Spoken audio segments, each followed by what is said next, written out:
Well, good morning, everyone. Thank you so much for joining us. My name is Mitchell O'Neill, and I'm with the iMapInvasives team at the New York Natural Heritage Program. And we'll also hear from Linda Rohleder from the Lower Hudson PRISM today. And the main topic today is recording treatments and iMapInvasives. So this is the agenda slide. So just to briefly cover everything that we are going to go over. I should also mention, I'm going to ask in general that everyone stay muted during the presentation, and there will be an opportunity to unmute yourselves at the end. But if any questions pop up throughout the webinar, you can enter those into the chat. And we also have Meg Wilkinson here with the New York iMapInvasives team at the New York Natural Heritage Program. And you might see her answering some questions in the chat. Other than that, I'll cover questions at the end as well. So today, first we'll hear from Linda Rohleder on why reporting treatment data, invasive species treatment data is important. And then I will talk a little bit about the data collection tools available to you for recording treatment data. And then I will get into setting up your iMapInvasives account, and then the two options for entering treatment data, which are online data entry and the Survey123. There is a third option that I'll mention as well, but I'll be focusing on those two options and then a couple small notes at the end. So now we'll hear from Linda Rohleder on why reporting treatment data is important. Hi, everyone. This is Linda Rohleder. I coordinate the Lower Hudson PRISM, and I thank you all for being here today. We often get excited about removing invasive species, and we have volunteers that we take out into a group, and we get a lot of work done. And once we have finished, the invasive species may not be there anymore, but it's really hard to show that to people, take them there, show them something that's absent. So we've been working recently, the PRISM leaders and state agencies, on coming up with ways to show our success. And so it's going to be very important for us to track the invasive species treatments that we do, the initial size of the infestation, and show that that's decreasing over time, hopefully to zero. And we have a great tool available to us to do that, the iMapInvasives database. So, that's the primary reason I hope you guys will start entering treatments. But we also use this information to make regional strategy decisions. We prioritize our species into different tiers. Tier 2 being early detection, and those are typically the species that we concentrate on eradicating. So when we look at the full map of records of invasive species and see where they are located, it's important for us to know which of those spots are already being treated or maybe have been removed. Not just that there was a population of that species there, so that we make appropriate decisions and class the priority, prioritize those species in the appropriate categories. And then we can also plan our treatment efforts. We don't want to be planning work on populations that don't exist anymore. And we also really do need that information about how big the populations are. So just a point on a map that says it's there is not quite as useful as a point on the map that says how much is there. So I'm glad you guys are all here, and I hope you'll take what you learned today and start recording your treatments in iMapInvasives. So Mitchell, I'll turn it back over to you. Thanks so much, Linda. That was a great overview. And that's a perfect lead-in to, so there's a need to report all this information to a centralized database. And luckily in New York State, we have a centralized database that the state uses officially. So this is iMapInvasives, the centralized invasive species database to support PRISMs like Lower Hudson PRISM, state agencies, and other partners working on invasive species issues. So with iMapInvasives, there are a number of things that you can use. So there's species distributions and reports that you can view within iMapInvasives. You can set up early detection alerts so that you can stay up to date on new infestations. We offer our data as web app services, and what we'll be focusing a lot on today is that you can track control efforts and results. And so there are a couple of different ways that you can report data to iMapInvasives. So one of the simpler, more popular ways to report data is using the iMap mobile app. So you can report presence and not detected data from your mobile device when you're out in the field, not even connected to internet or anything. You can use your phone's GPS and report invasive species. But this is a more simple, easy to use tool. It does not support treatments. So for that sort of more advanced data entry, there are these three options. So the iMap online, which is using the online interface. We have a new Survey123 form that you can use. And then there's another tool that we call IMA. It stands for iMap Mobile Advanced. And this chart just goes through the different capabilities of each of these data collection tools. There's a full version at nyimapinvasives.org/report-invasive. You don't need to read through all of this right now, but I will refer to it again later. So like I said, the iMap mobile app is the simplest, but you can only use it for presence and not detected. So for treatment, you need to use one of these three other methods. So the first tool is iMap Online. So this is the online interface at imapinvasives.natureserve.org.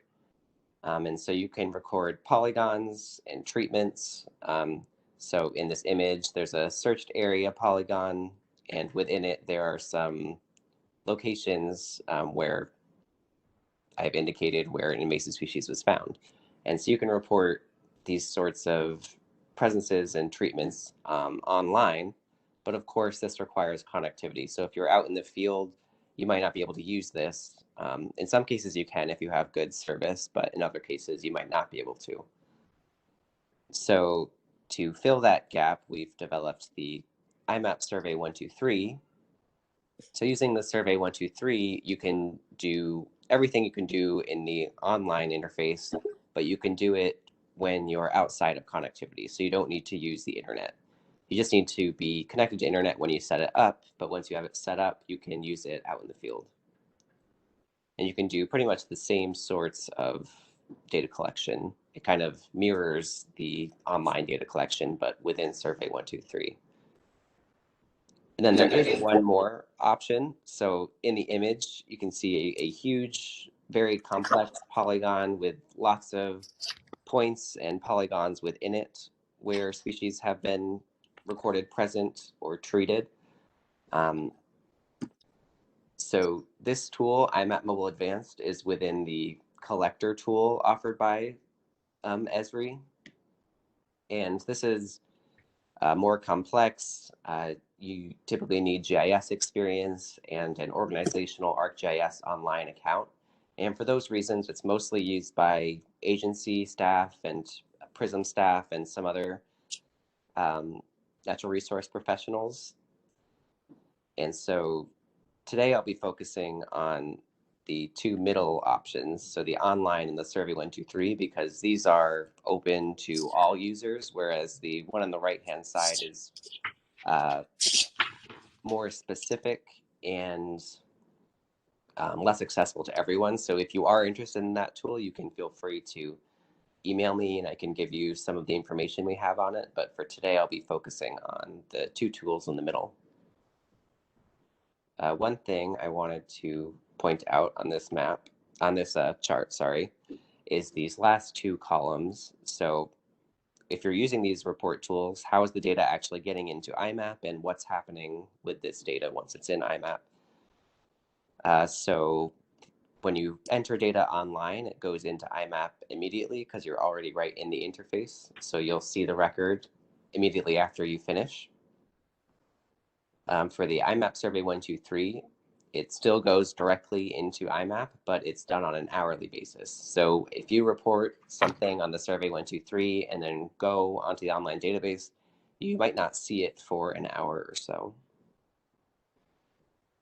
But with both of these tools, records go into the database as unconfirmed, meaning that one person has reported this species and identified the species as whatever they're reporting it as, but the species has not been reviewed by an additional person, so the species is not yet verified. So unconfirmed records in the database can be reviewed by our confirming network, so a bunch of experts and natural resources professionals who can go in and review the records, check the picture in most cases, and set the record to confirmed if the picture matches the species listed. And for that reason, good pictures are really essential for any records that you enter into iMapInvasives, because those ensure efficient confirming. And just as an example, to show a blurry version versus a clear version, to show how important it is to take clear pictures so that you can really easily tell whether an invasive species is present. So the example here is hemlock woolly adelgid, and it's easier to tell for certain on the right that it's HWA. On the left, it looks like HWA, but it's a little bit difficult to tell because it could be something else. One thing on the right that the reporter is doing right is that it's a close-up. They have their hand behind it to help the camera focus, and it's focused on the invasive species, whereas on the left-hand side, it's blurry on what you want to see, and it's focused on the background. So that brings me to how to set up an iMapInvasives account so that you can use these data collection tools. So to set up an account, you go to nyimapinvasives.org.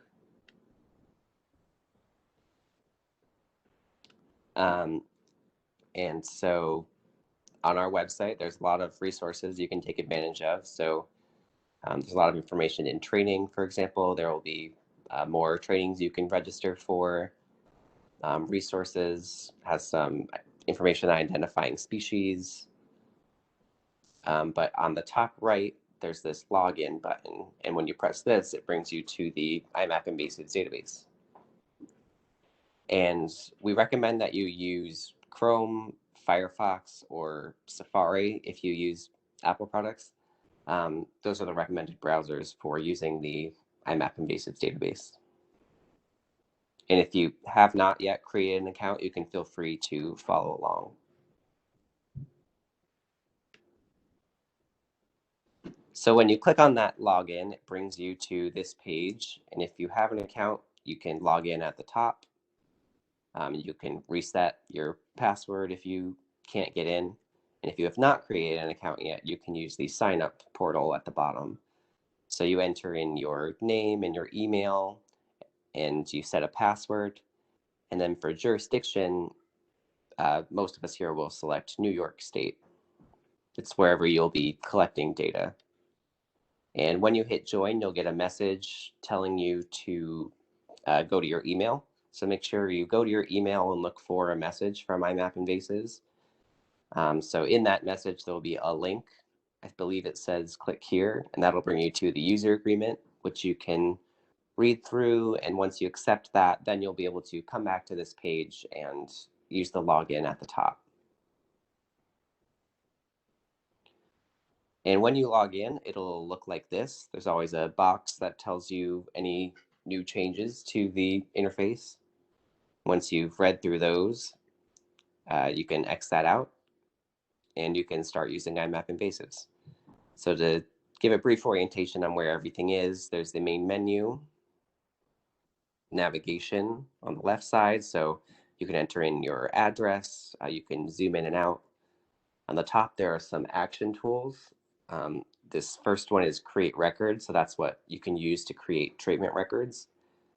And then on the right-hand side are the geographic layers. So essentially turning on which layer do you want to view. So do you want to view just the presence records, or do you want to also view treatment records or not detected records? And I'll start in the main menu. So if you click the main menu and then go to your account, it brings up your account page. It'll look something like this. So at the top, it's your basic information, and then at the bottom, there are projects and organizations, which are important for treatments, and I'll talk about those in a second. One thing I will note, if any of you are in your account right now, I recommend that you just write down this number. I'll tell you why it's important later. You'll need it for your Survey123. So it's your person ID number. For instance, mine is circled in orange here, and it's 19183. And then there's the organizations and projects below. And for some of you, this may be empty, so I'll explain what these are. So organizations are usually for people who are doing invasive species surveys and management work as a part of their job. So they join their employer's organization. Most citizens, scientists, and volunteers do not have organizations. And then projects are a great way to group data for a project or a grant. If you're volunteering for an organization, they might ask you to join a project that they've set up in IMAP. Some examples would be mapping efforts across organizations or PRISM coordinated volunteer events. And while I said that most citizen scientists and volunteers do not have an organization, you actually do need an organization to submit treatment records. So if you are part of an organization and you want to join it in IMAP, first search for the organization, and I'll show you how to do that. And if it's not there and you think your organization should be added, you can email me to have your organization added.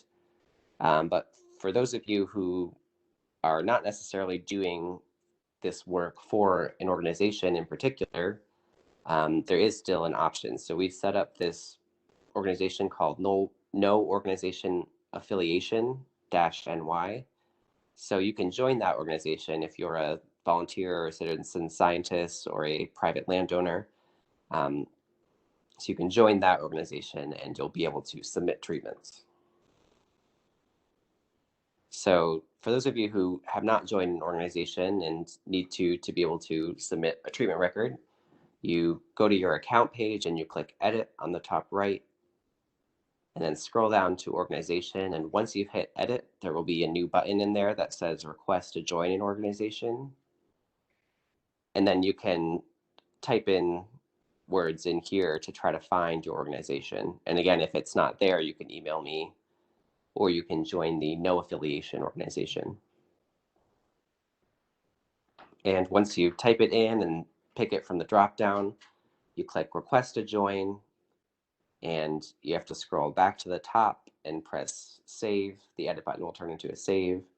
And now you will be a pending member of the organization. And once you're accepted by the admin, you will be listed as a member and you can record treatments for that organization. I'm just going to take a quick look at the chat to see if anything has come up. It looks like we're good.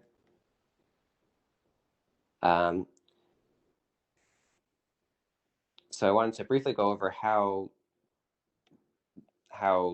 the data in IMAP looks. So what's the schema for all of the invasive species records? So focusing more on the images on this chart rather than reading all of the text. So there's searched areas, which are polygons that represent the area searched for an invasive species. And within searched areas, there can be presence records. So those are locations within the searched area or the full searched area where an invasive species was found. Not detected records. So these are species that were looked for specifically but not found within the entire searched area. And then lastly, treatment records. So you can draw polygons over presence records to indicate that you treated them and fill in some fields specific to treatments. And two key things to remember here are that one, all records are linked to a searched area record. So all presence records are within a parent searched area records, and the same thing goes for not detected in treatment records. They always link back to a searched area record. And excuse me, the second important thing to remember is that treatments can only be entered on top of an existing presence record for that species. In other words, you need to record a presence record before you can record the treatment record. We need to have a record of the species present for you to be able to record a treatment. And in the two tools I'm showing you today, there's a way to do that all within one record creation. So you won't have to go in and create multiple records multiple times. You can do it in what's called a multi-record search area. So I'll show you how you can do all of that in one step. All right, so now we'll do a live demo. So I'll show how you can record treatments using the online interface. I'll briefly show how to check your account for your organization and also how to enter a treatment record. All right, so I'm starting at iMapInvasives.org. You can look at anything on the site afterwards if you're interested. But here's the login button, which brings you to the login page. So you enter your information in here.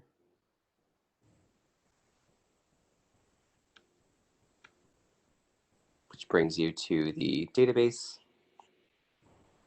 And it gives you the notification for any new changes. And you can X that out when you're done. And so once you're in, I guess first I'll show you how to look at your account. So you go to the main menu on the top left, and there's this Your Account button. And that brings you to your user profile. And again, so here's the person number that you can write down so you can use it in the Survey123 later. And then if you scroll down, you have to make sure you're part of an organization. So I'm part of some organizations, so I can record treatments. If you need to add them, you go into Edit, and then Request Organizations and type something in. For instance, no organization affiliation. I'll request to join the organization, and it might not show up until you're accepted, but you hit Save once that's done. All right, so one other thing I wanted to show here was you'll also need your organization ID for the Survey123, and I'll talk about that later, but just to show you how to do that now that we're in it, if you click on your organization, it'll open that up in a new page, and you can see what your organization ID is in the URL, and that'll be covered in the Survey123 help doc, and I'll mention it again later, but just to show you now that I'm in it. All right, so once you make sure your account is all set, you can go to the map interface. And so I've just zoomed in a little bit to a random area, and I'm going to do a test record for a treatment. So I'm going to use a species that we call fake species. If you ever want to test anything out in iMapInvasives, you can always enter test records by using fake species. I guess I'll mention some things while that's loading. So when you're at this zoomed out level, there are a couple options for getting to the area where you want to record invasive species records. So you can search your town or the address where you're working. If you're using your mobile device and you're out in the field, you might be able to use this Find My Location button. And then there's also the option to zoom in and out.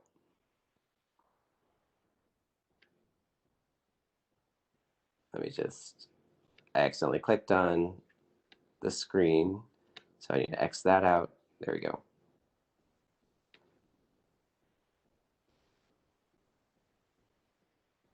You can zoom in. So one thing you might find useful as you're creating records is that you can change base maps. So for instance, you could do satellite imagery. That So that's very useful if you're trying to trace an area that you treated on the ground. But for now, I'm just going to go to this light gray one just because it'll be easier to see what I'm doing on the screen, and the screen share will load faster.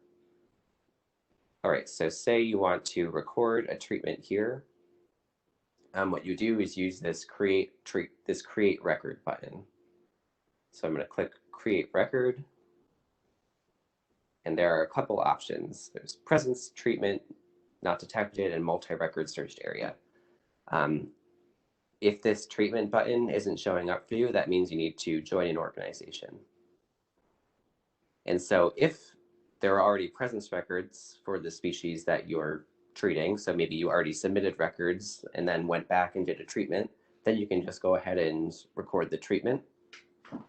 But if there's no data for the species you're treating yet, then you will have to report the presence as well.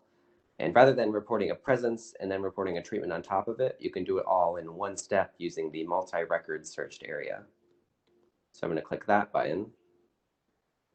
And then you are prompted to draw the searched area. So if I had the satellite image up, I would probably be tracing around where I searched. But I'll just draw a random polygon just to show you what that looks like. So this is the searched area. So this is representing the full area that I searched within. And then you double click to finish the polygon. And then hit next. And this is where you add presence records. So I'll click add presence record. I'll say it was found in a polygon within.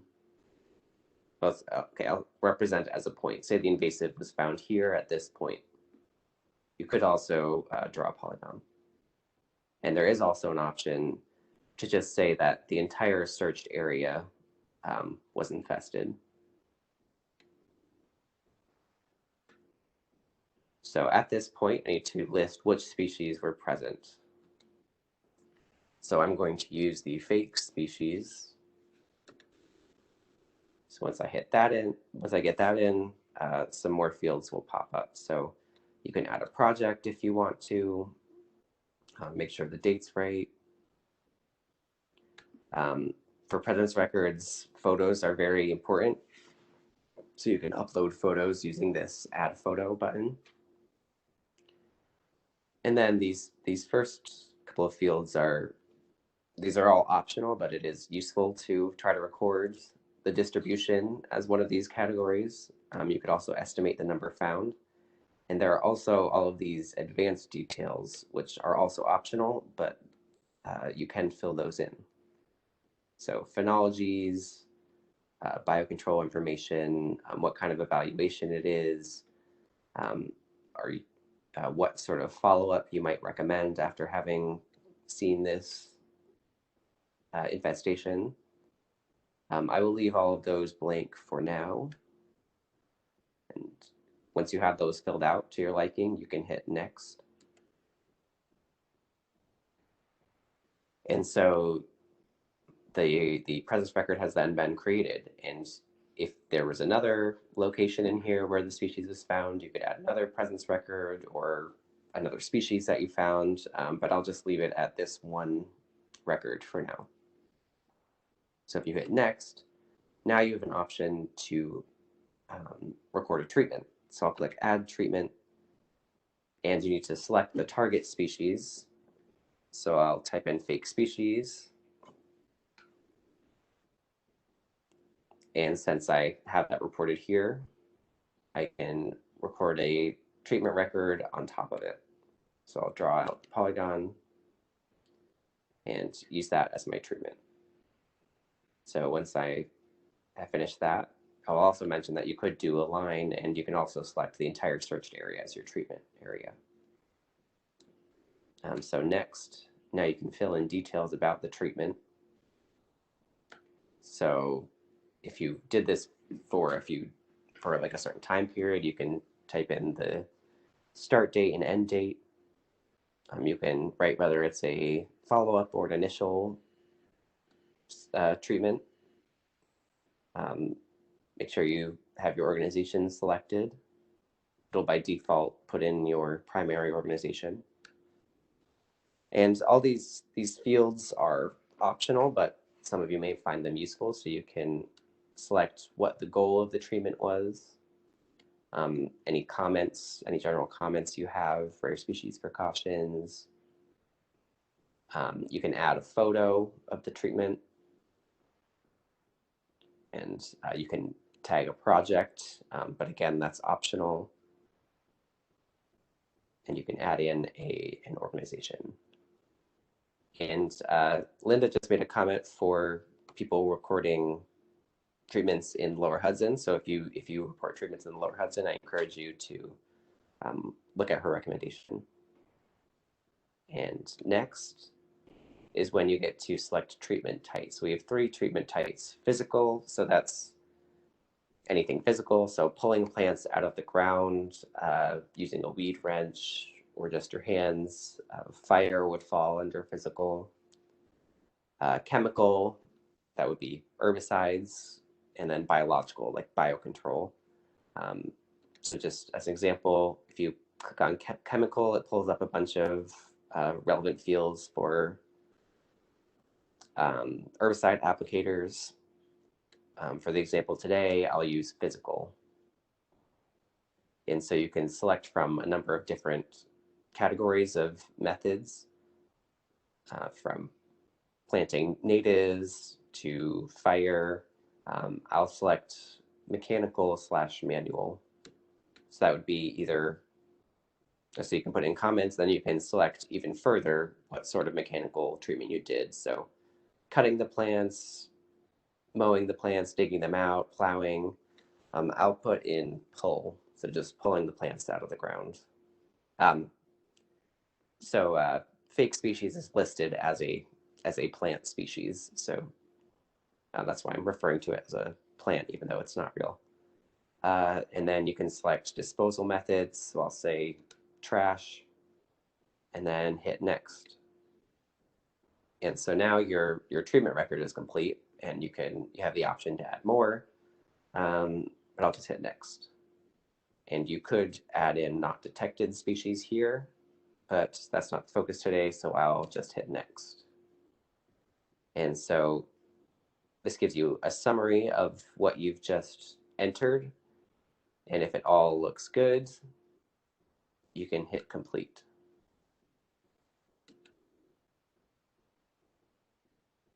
And it gives you these record numbers so that you can find these records later if you would like to, or you can click on one to see the record page to look at the details.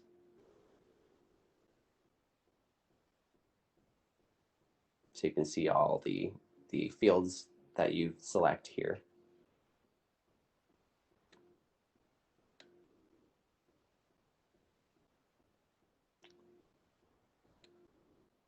And if you did want to try to find records afterwards, if you wrote down those record IDs, you could put them in here and make sure you select the right record type.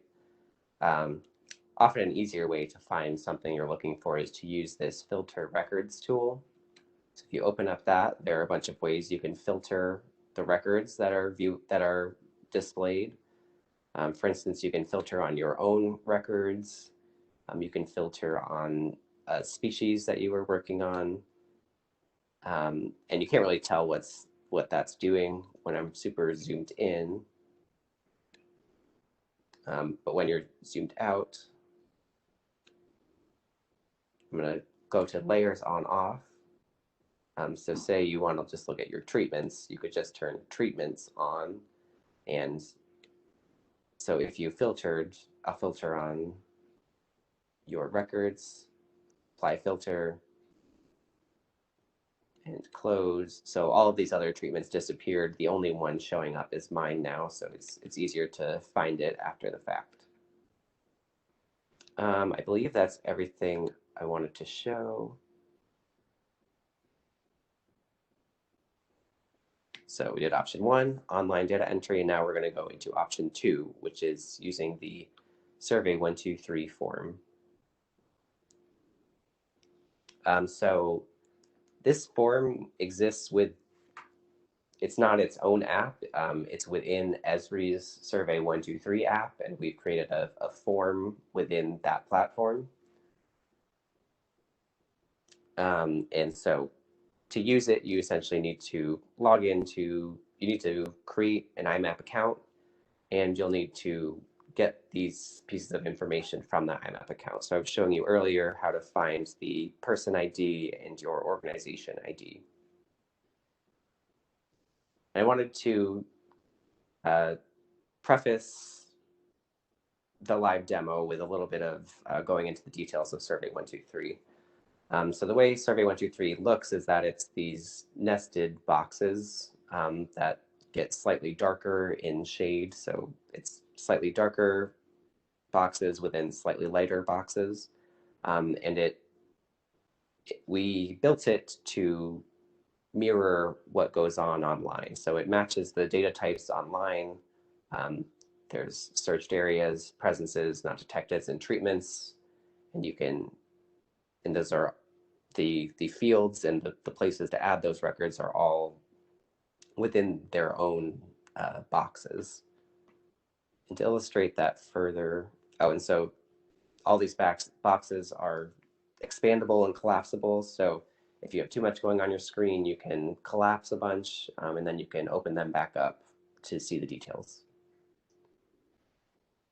And to illustrate this a little bit more, so within the Survey123 form, it's a light gray form, and then there are little boxes within it, as you saw before.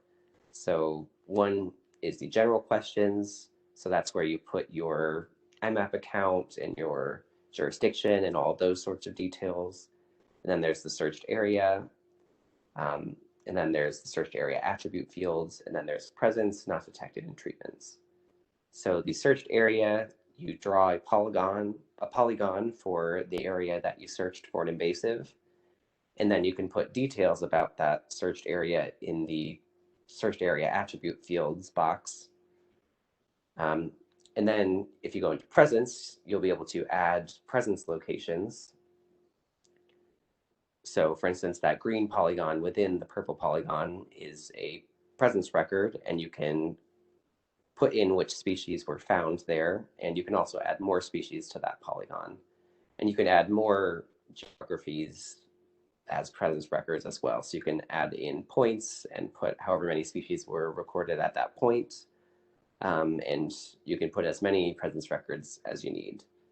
And then the not detected records, those would be, you would put in a species that was not found in that entire searched area. And then treatments, for each treatment, it corresponds to one target species and one polygon. So for instance, if you want to record that you treated this species, the species present at this location, you would make a treatment polygon here and record the treatment of that species. And you could add in more species, more treatments as well. And just to give an idea of how this looks within the form, there are all these boxes nested within each other. Sometimes it can get a little bit confusing. For instance, as you're making presence records, you have the option of adding more species at a presence location that you've already created, or you can create a new location and add species there. And if you ever get confused, there's blue help text. So for the first one, it says add additional species at this presence location using the add plus icon below. So if you hit plus here, it'll add another species, so species 2, onto this first polygon that you've drawn. If you want to add a new location, you would use the one underneath, which says add additional presence locations. And I have two examples of what these records can look like. So the first one is a more complex, and the second one is a simpler way to use it. So in this image, let's say that these dotted white lines indicate where infestations of an invasive species exist, and then we're going to try to capture those locations in a presence report in a treatment report. So for the two on the left, let's say you plot out an area and search for invasives within, and the only places you find invasives are these patches indicated here. So you would add in a presence location for each of those patches. So you would draw a polygon around the first one and then the second one. And then if you treated the species, so say you pulled them out of the ground, you would record one treatment for this patch and then another treatment for this patch. And that's what the brown polygons represent. So that would be drawing 1, 2, 3, 4, 5 polygons. So if you're doing really detailed, complex work, that's it would be good to do that. It's good to have that option to put those detailed polygons in there. If you want a simpler way to report a treatment, there's another alternative. So on the right-hand hypothetical patch of invasive species, you can, if you don't have like a formal searched area that you've plotted out and searched within, say you just found this patch, you can just draw your searched area right around the patch itself. So essentially like go from one end to the patch to the other, drop points, or use the satellite imagery to just draw the searched area around the infestation itself. And then when you want to record the presence, there's an option to just use that searched area polygon. So that will just create a presence record using that same polygon. And then when you want to treat it, that option will come up again. So you can just use that searched area polygon that you've already created. So with this method, you just draw one polygon and then you reuse it. So it kind of depends on the level of complexity of your work, whether you want to record the details with multiple polygons, or if you want to just do it with one polygon. And when I do the live demo, I'll show the simple version just to make it more clear. And then one more tip I wanted to mention, on some devices, what'll happen is you'll be looking through the form. Say you'll look at this site name field and you'll click on it and your keyboard will pop up. But then you decide you don't actually name your sites, so you want to leave this field blank, but you can't get out of it. So the keyboard seems stuck in the way and you can't move on within the survey, and it feels like you're stuck. On my device, at least, what you do is you tap above the keyboard and then slowly scroll down, and then that will push the keyboard down. So if you ever get stuck and can't get rid of the keyboard, just tap above it and then slowly swipe it down to get rid of it. And so now how to actually access the form. So like I said, it's within another app. So first you need to download Survey123 from the App Store. And then in your browser, you need to go to this link to actually access the form that we've created within Survey123. So when you click on that link, it'll bring you to this screen. And so you want to enter the browser on whatever device you plan to use out in the field when you're recording invasive species. So in most cases, that's either a phone or a tablet that you use to record data. And so it'll bring you to this screen. On top, there's a big, it doesn't really look like a button, but this is what you're supposed to click on. So this big gray box that says open in the Survey123 Field app, when you click on that, it will open up the iMapInvasives Survey123 form within your app, as long as you've already downloaded it. If you have not yet downloaded it, there is this green download button below, and so that's how you actually that's one way you can download the Survey123 app. If you already have the app, then you don't need to press that download button, just go to this button at the top. And if you still need this URL, it's in the chat box now. And so that'll bring me to the live demo. So I will switch the screen to my screen share from my mobile device. So you'll see what it looks like in action. And basically what we're going to do is we're going to go through the different fields you can fill out.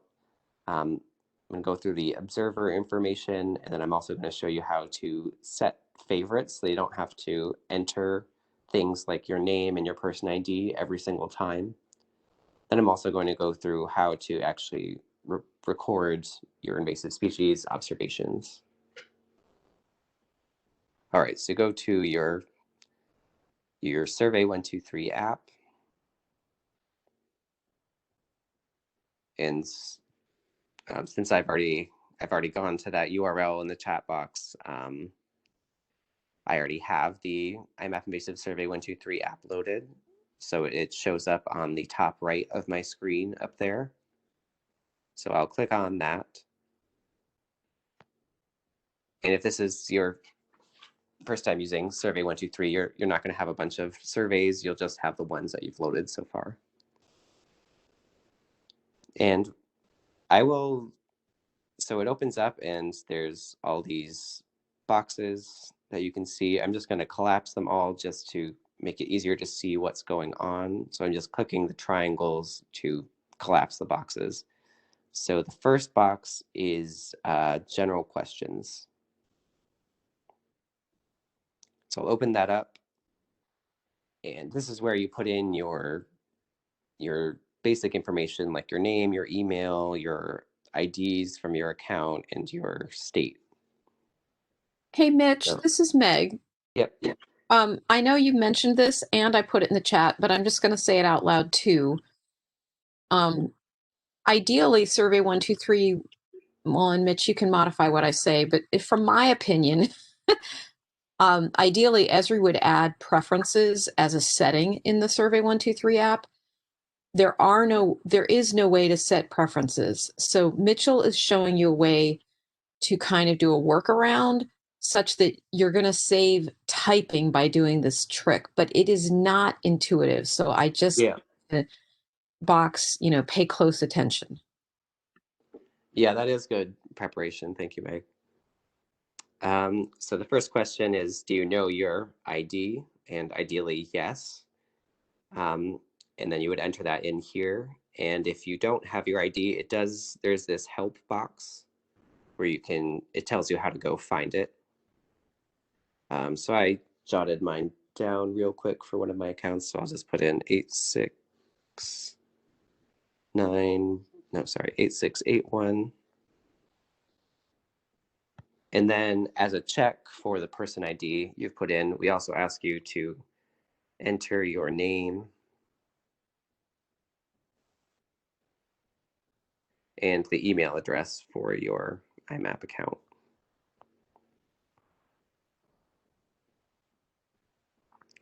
And since we're recording treatments, it's important to put in your organization ID. So I wrote down one of mine, 2959. And it does have this note on how you can find that. So you find it by looking at the URL. It's right under IMAP organization ID. And then you select your state or province. So I'll select New York. And for anyone following along, when you click New York, so I just clicked it, it looks like nothing happened. It just takes a second. So it's loading in the New York species list. So it's loading in that list of invasive species that we track in New York State. So it just takes a second. So you don't need to keep clicking. It'll just take a second. And so I just spent maybe 2 minutes typing in all of those things, and I'm going to have to, this information isn't really going to change from record to record. I don't really want to have to type all of that in every single time. So like Meg was mentioning, there's a way you can save these answers. So if you go to the menu on the top right, the first option is set as favorite answers. And if you have not done that before, that will be your only option. I have this option to paste answers from favorite since I've set favorites before. But to show you how it works, I will click set as favorite answers. So that first button that appears. and it looks like maybe nothing happened, maybe it looks like you're all set. But what it doesn't tell you is that you actually need to close out the survey now and save it as a draft. So once you set as favorites, you need to click the X at the top left and then click Save in Drafts. And so you will see that, you'll see now, in addition to the Collect button, there's a Drafts button. And so if you go in there, you can see the top one has a star on it. And so that's my favorites, my favorite answers. And so they're saved here, as you can see. And I could edit them if I wanted. You just have to make sure to close and save in drafts. So now when you go to collect, you hit collect, all these buttons, all these fields are blank again, but you don't want to have to type them out. So if you go to paste answers from favorite, click on that, it takes a minute to load them, and then it enters all of those in. So again, that's the paste answers from favorite option. So now that I've got the general questions and observer information out of the way, we can start recording data. So you start by creating a searched area polygon by clicking that little icon. So I'll just go to a random area.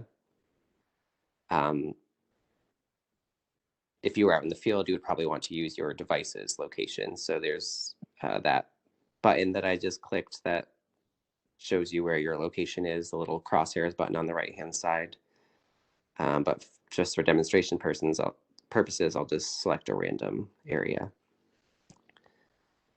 So once you're ready to draw your searched area, you click the polygon button at the bottom left. And now the button is glowing, and there are two main ways that you can draw a polygon. So one is you just start tapping on the screen. So I'm just tapping the screen with my finger.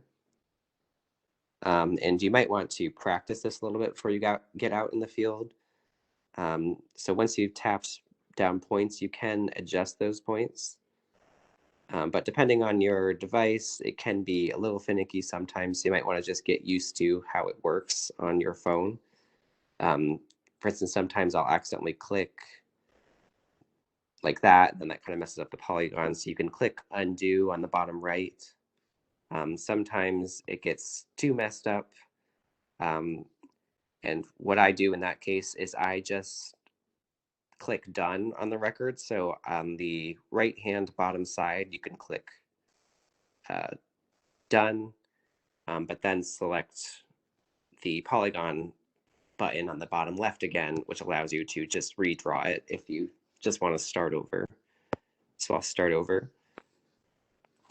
So that is one way to draw polygons, is by just looking at the satellite imagery and tracing out where the infestation is.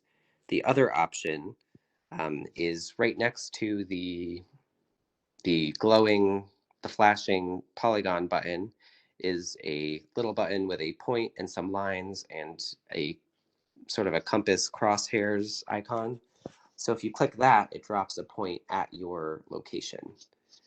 So for instance, you could stand on one side of an infestation and then drop a point, and then walk to the other side of the infestation and drop a point, and essentially go around the perimeter and drop points to draw the polygon using your location.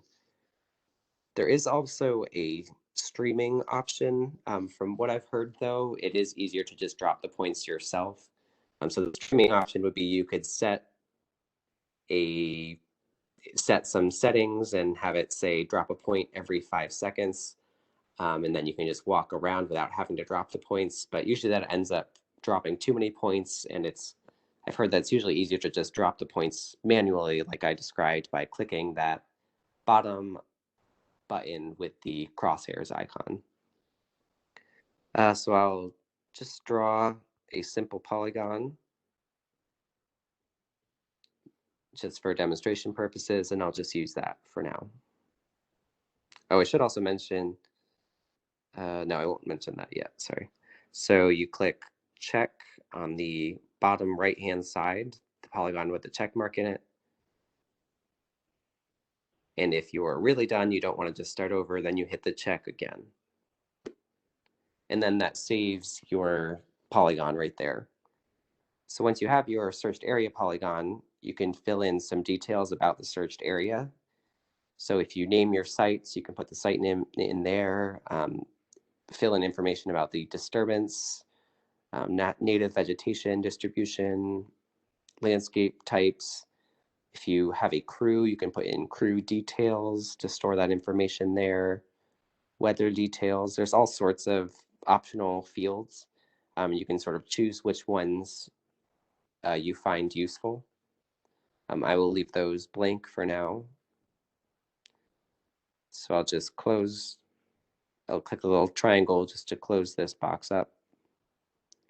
And then presence records. And so remember that to record treatments, you have to record them on top of presence records. So make sure you record the species present first. There are a couple options. You could do points, polygons, lines, and you draw those the same way as the searched area. So you can either tap them out or you can use your geographic location, your GPS location. And if you click polygon, it actually gives you this option to just use the searched area polygon. So this is the more simple version of recording a treatment. So I'll use that just for demonstration purposes. So I'll click yes. And so essentially it's saying that, so if I drew the searched area around just the infestation itself, I can just use that searched area polygon so that it keeps it for the presence record. So this is saying that the invasive species was found in that entire box. That box is essentially delineating an infestation.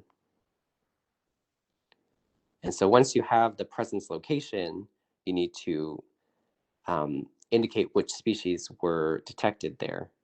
So I'm going to use the fake species, which is great for if you want to test things out. And the first thing it'll ask for is photos, which again are hugely important. It gives you 3 prompts. So a close-up picture, like it's a plant, maybe a close-up of the leaf, a more general picture that shows an entire organism. So it's not too zoomed in and you can only see one part of it. Then finally, a photo of the extent of the infestation. So those 3 photos kind of run the gambit of being able to tell which species it is while also being able to tell what's going on at that location. And then there's some more fields you can enter, like time searched, number found, casual finding. So these mirror all of the fields in the online version of data entry. And again, some of these fields are pretty useful, like selecting the distribution. I'll say monoculture. You can also select the percent cover. Since this is a plant, there are some plant-related fields that popped up. If it was an insect, it would be some different fields.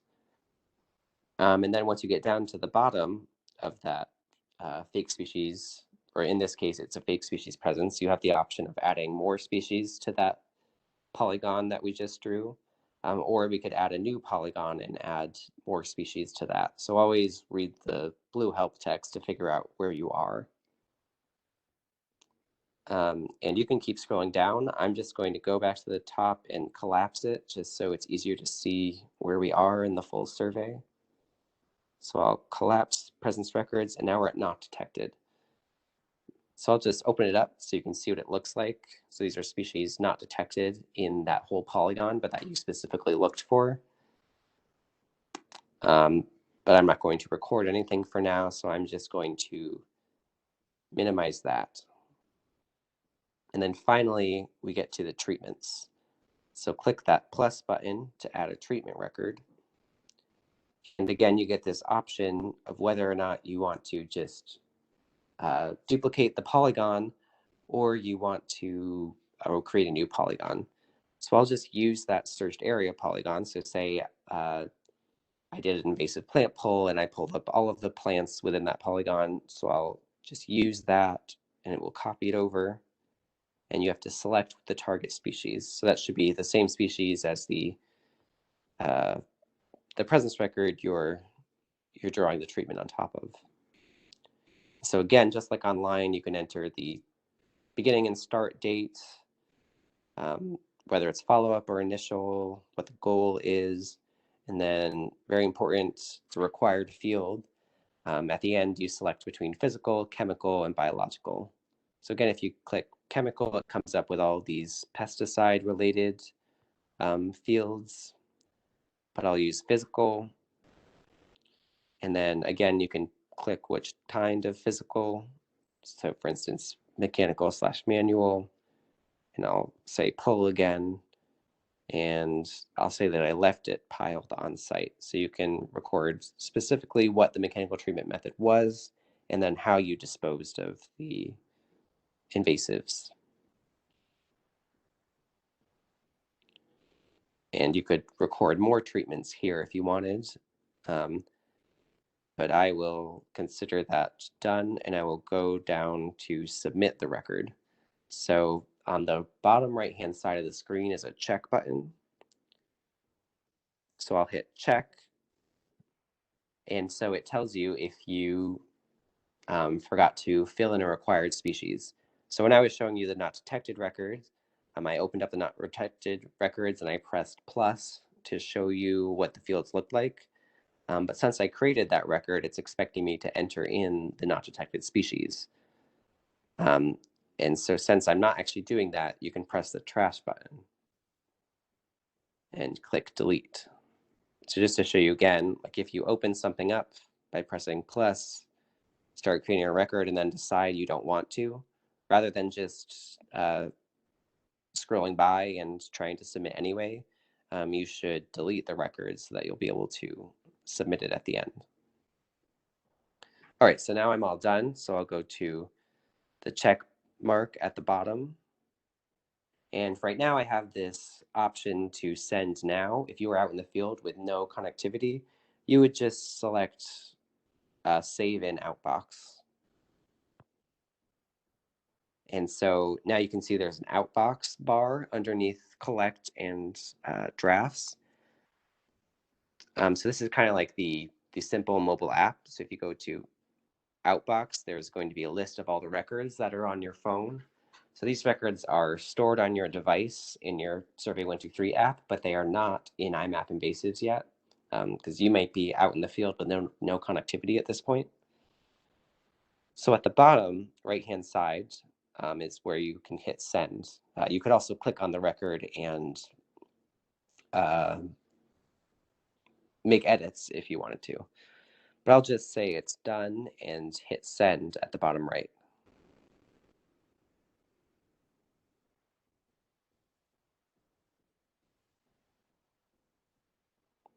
And then, so now it is going up into the iMapInvasives platform. And now I can no longer see the outbox bar. That's because it's no longer stored on my device, but you may be able to see some of the records you've submitted in the sent folder. And that's everything I wanted to cover on the Survey123 app. I can answer more questions about it later, but since we only have 15 minutes left, I'm going to go back to my PowerPoint and Sure. Yeah. This is Meg. I'm just going to mention a couple things real quickly. Okay. For organizations, a few people did make requests, and a few of those I was able to do, and Colleen's working on a couple. For some of the organizations, there's no admin yet. So if at some point Mitchell might reach out to you, it's important to have an admin set for each organization. So that's one thing. The second, on that trick you just showed, or it's not really a trick, the one where you delete like a not detected record that you didn't mean to have there, just a kind of a clarification, like there's no message there that says sub-record, you know, so it's kind of scary to hit delete, but Right. people shouldn't be scared. They're only deleting that one piece. They won't lose their whole record. Right. Yeah.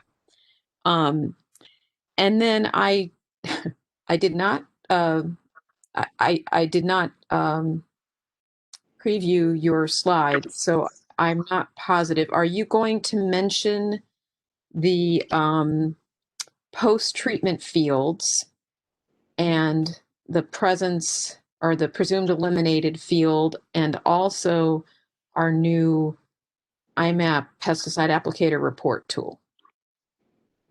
Yes, I am going to mention most of those. Okay. Thank you, Mitchell. You're welcome. All right, so that's the live demo. So that's another way to report treatment data. And I'll just expand on what Meg just said. So once you've recorded these treatments, they'll be in the iMapInvasives database. So I'm not going to take time to show that again, since I already did a brief live demo on that, but you can use the filter tool to view the species you were working on, or view your own records. And there are a bunch of different tools you can use in the database to view the data that you've put in. And so once your treatment records are in the database, if you or someone else goes to that site again, when you record either a not detected or a presence record, it comes up with some special fields because it's on top of an area that has been treated. So I wasn't going to show this in detail, but Meg brings up a good point, is something that you should be aware of. So there are some follow-up fields that come up. So if you're recording a presence on top of a treatment record, it's sort of to show whether the treatment was effective. So there are some follow-up treatment fields to fill in there. And then if you're creating a not detected record for a species on top of a treatment record for that species, there are also some follow-up survey options or fields that pop up. And one of them is the presumed eliminated field. And actually, you won't be able to edit that field because it's an admin only field. But if a record has been, if a species has been treated and then not detected for a certain number of years afterward, you can contact us and we can set that record to, there's no reason not detected due to treatment. You will be able to fill that out. And then the presumed eliminated, you can ask us to fill that out. So to indicate that a infestation has been treated and is now presumed eliminated.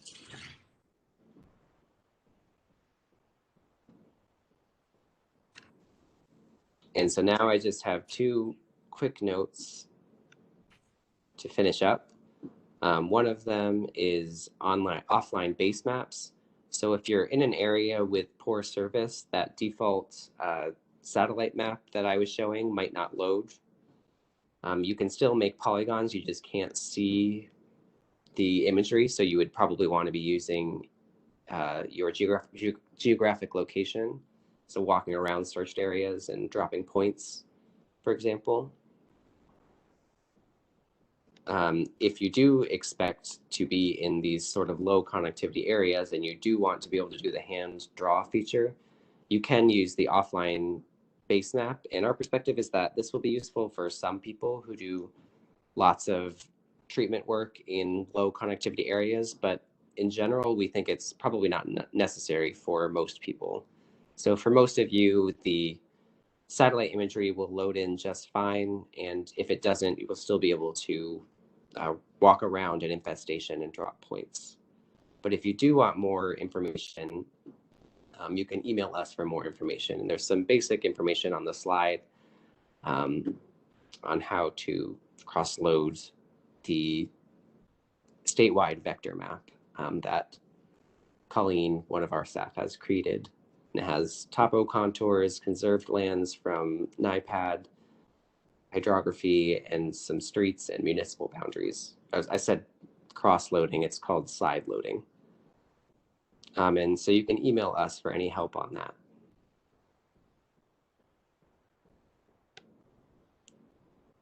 And then the last point I have is the iMapInvasives pesticide applicator tool, also abbreviated to IMPART. So this is useful if you are a certified pesticide applicator.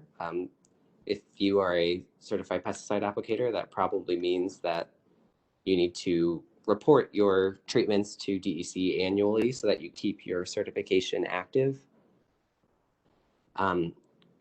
So if for treatments that you document in iMapInvasives at the end of the field season, you can email us to request a report, and then we will send you a full report of your treatment records in the specific format required by DEC, so you don't need to create that yourself. So the general workflow is that you go out in the field and you apply herbicides if you're a certified pesticide applicator.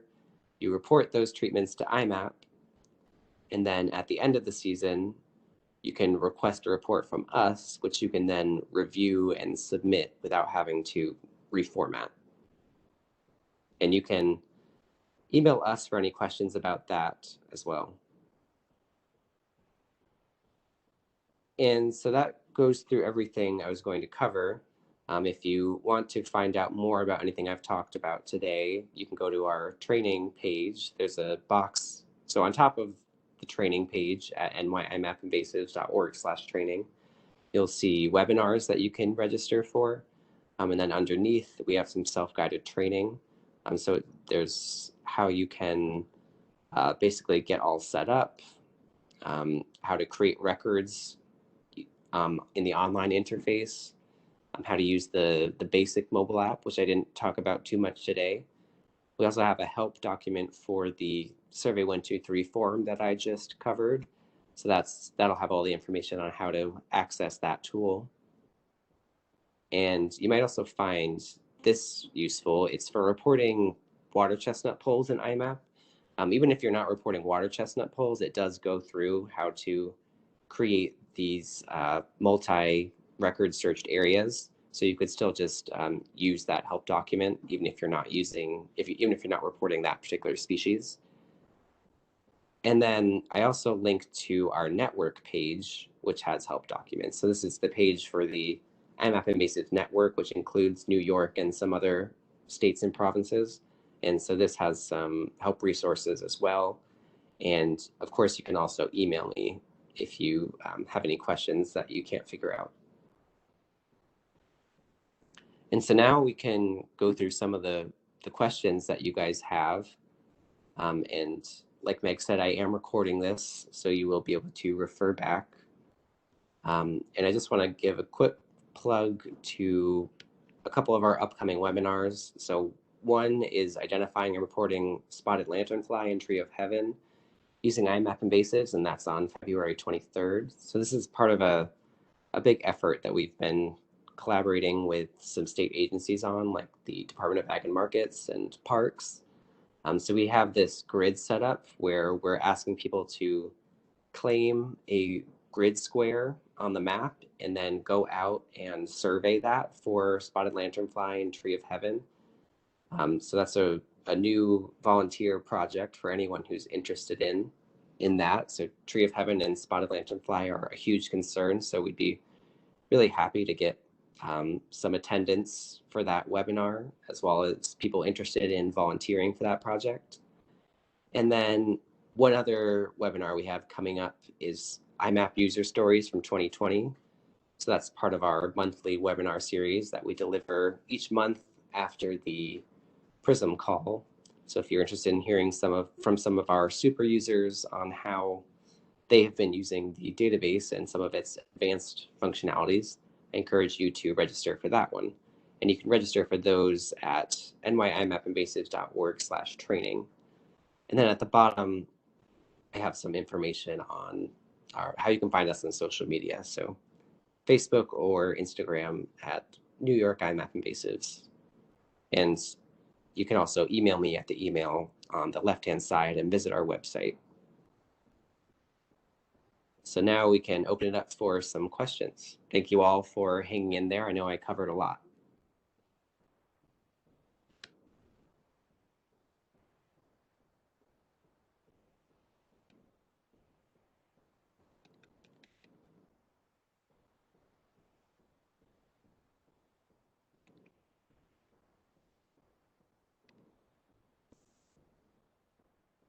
So it looks like Meg has handled most of the questions that occurred in the chat box. Is there anything anyone's still wondering that they'd like to hear more about?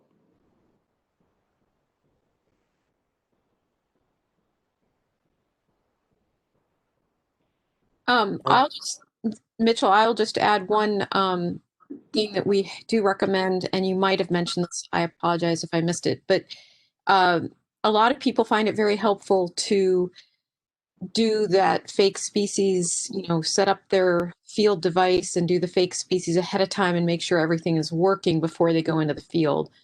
So that might be something you could do in the next month while it's fresh in your head, and then be ready for field season. Yes, that's a great idea. Let's see, two questions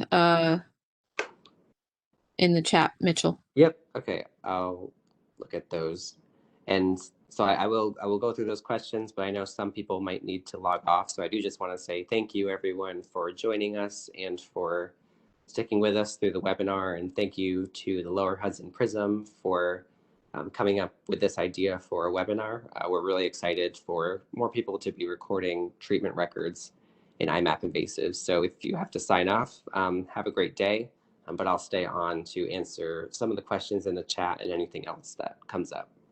So I'll stop the recording too, and then I'll get to that question.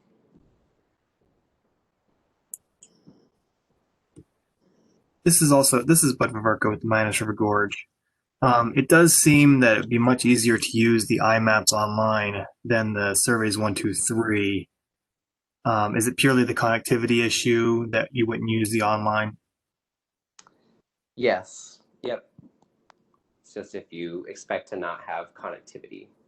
And also, Bud, if you're not doing treatment, if you're just doing presence and not detected, most people use the iMap mobile app for that. Yeah. And so now Elena's questions. So I'll answer the second one first. So how do you see if someone else has mapped an area? So you can't see that in the Survey123 app since it's not connected to the live database.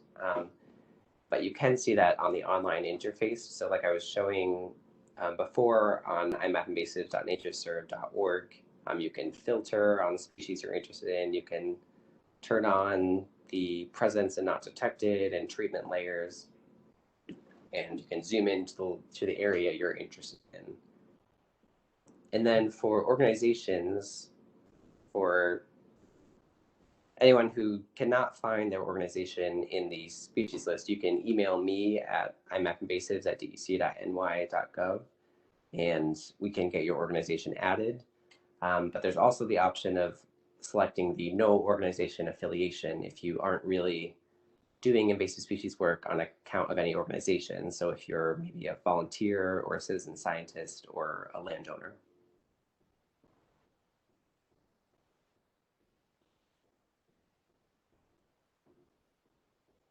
Mitchell, also for that knowledge in the field, one trick is you can use the report tool and for the species geography. So for your conservation area or your watershed or your county, you can just print out a species list so you know what has been reported in the area, if that's helpful. Mm-hmm. All right. Thank you so much, everyone. Again, feel free to email me if something comes up or look at our website and our help documents to learn more. Thank you. Have a great day.